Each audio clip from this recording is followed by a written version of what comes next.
Okay, and now I want to talk about study goal number 20. Everything that we talked about before was conventional oil resources. Like, this is the type of stuff that people have been doing in the whole history of petroleum extraction. Texas, the Bush family, Saudi Arabia, There Will Be Blood, all of the conventional oil stuff was the previous study goal. But it's 2020 and petroleum prices keep going up and technology is getting more interesting and nerds are nerding out.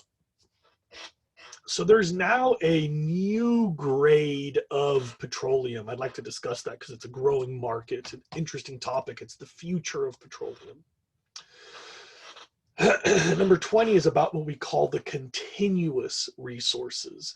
This is not a lot of petroleum. Imagine that the world is full of deposits that are almost all rock with just a little bit of petroleum. If you want a visual, pause this, walk outside into the street and go look at your asphalt. It's like 95 to 99% rock with a teeny bit of petroleum. And you're going to try to get that petroleum out. That's not easy. There's a whole bunch of terms for this, and I have to warn you that I don't even know all the terms. Usually there will be like a mix. So coal shale, bituminous shale, bituminous sand, tar sand, oil sand. It's like the implication is it's mostly rock with a little bit of funk in it. And really we're talking sand, clay, water, rock, and a little bit of oil. This is about as good as it gets. This is like the good stuff. And we're willing to work nowadays for stuff that's this bad. I have to switch your expectation here. I'm not going to do any production like you saw in the previous study goal. I'm not going to push water or steam or any of that. I want you to imagine now that what we're doing is just digging holes, bringing the stuff to the surface, and trying to clean rock and sand. So these are shallower deposits. We dig them up. This is hard rock mining, meaning we're not trying to move the petroleum through the ground. We're trying to dig up the ground. Then we break it up, we heat it up, and we wash all of that to get the petroleum out. This is a lot of work.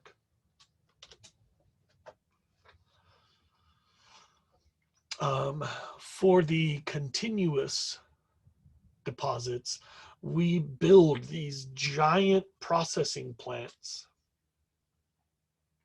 where you dig up the ground, grind it up, heat it up, wash it off. And by the way, you got to put it back in the ground when you're done.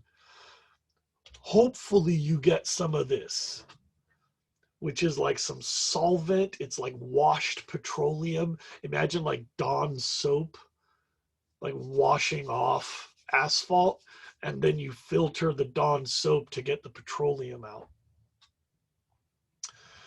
This is about as hard as we've ever worked for petroleum. But if prices keep going up, well, we could do anything. We'll never run out of petroleum. We just have to pay more for it.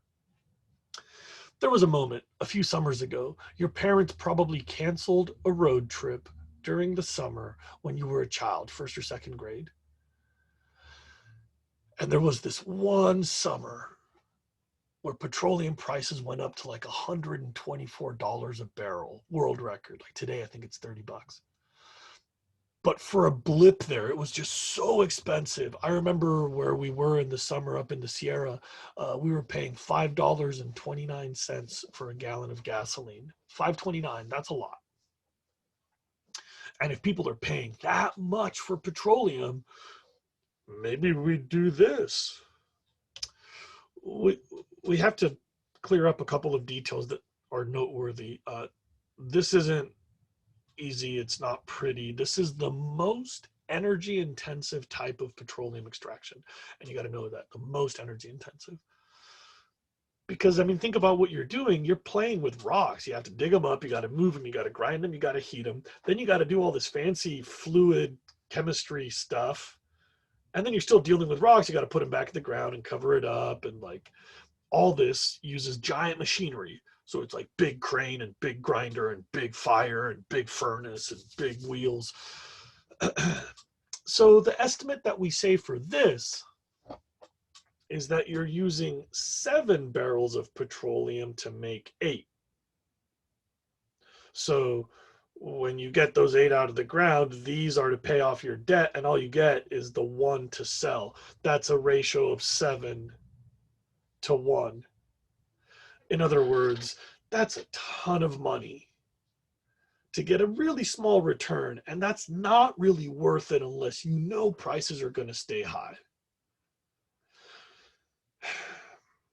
There's a whole clump of resources that are not worth dealing with right now.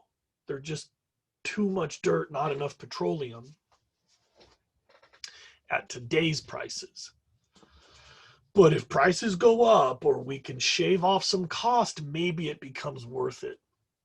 You'll notice that in this shared image, I'm showing you a piece of Canada, and maybe you've heard about the Keystone XL pipeline. There's this hot debate about whether or not we should build another pipeline. And I do have some science for you that might be relevant. This is not just politics, but also science. First of all, it's probably important to point out that pipelines are sketchy. They do wear out, but they fail less often than tankers or trains or trucks. Of all the ways to move petroleum, pipelines probably are the safest. And there's a whole lot of them already. Now, when they get old, they get sketchy. And so like anything else, you got to maintain it. But I think I should probably be clear, contrary to what a lot of my friends in the environmental movement often say, that pipelines are the safest way to move petroleum.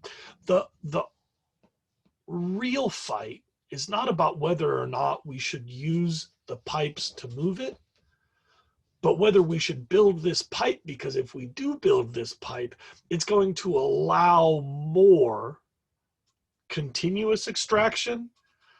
And the more that we stay in petroleum extraction today, the more energy we'll have to use to get petroleum out. The argument that nobody's really having is, do we want to work this hard for petroleum? Meaning it's becoming more difficult, more expensive, and of course dirtier because you're burning more energy to get the part you sell. At some point, there's this logical debate where someone's like, sure, I'll keep drilling if you'll pay me $40,000 a barrel, I'll keep going.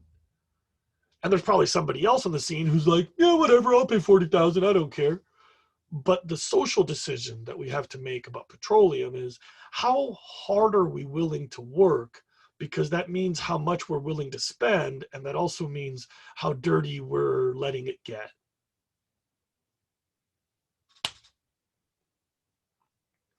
I hope that makes sense. We've done 18, 19, 20. I'm going to stop recording. The next video is about fracking. And I don't know if we're going to get to it today or in a future day, but I'll stop here.